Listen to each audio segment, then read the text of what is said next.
talk about the job loss implications. You mentioned this a second ago.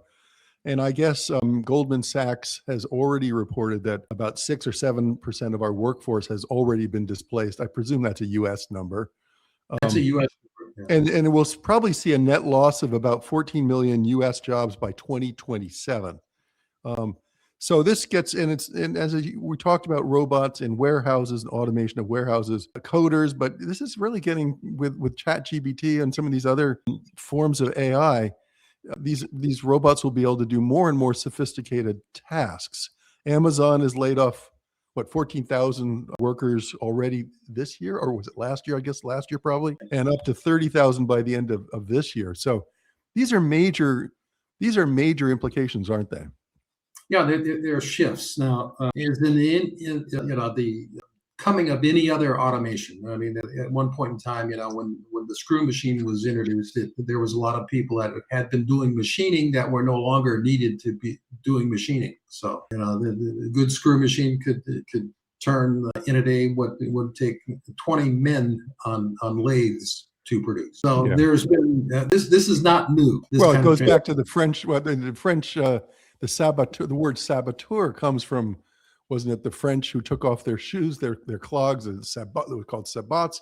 They threw them into the machinery to wipe out the machinery that were taking their jobs, right? So I mean, we've seen that. Hopefully mankind has learned a little bit in terms of case in point is the common term Luddite.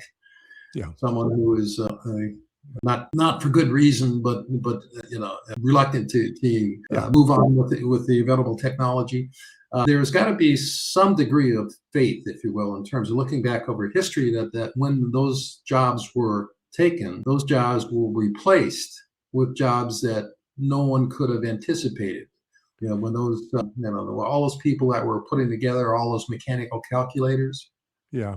When electronic calculators came out. Yeah, they were displaced. Yes, but we moved into the information. We moved into the information era, I think, is what you're saying. There was all sorts of new jobs, more sophisticated, quote unquote, jobs. I think that there were, that we have to learn from the history and say that it's likelihood that humankind are inventive enough to expand the market given the tools.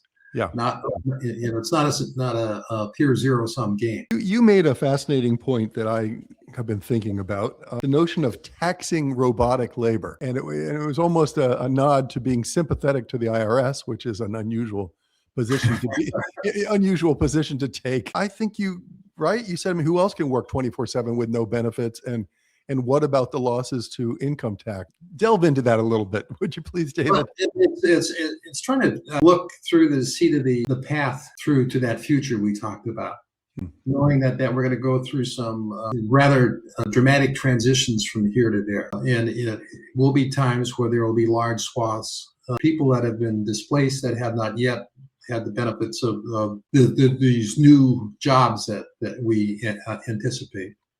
So there's going to be needing to have some sort of support through that. And so what I suggested that we should pilot some efforts at this time before those problems arise, that as a society, we have to prepare for this. We can't wait for it to show up at our combined doorsteps, that we should be thinking about it, planning for it, looking around for models that could help us make this transition.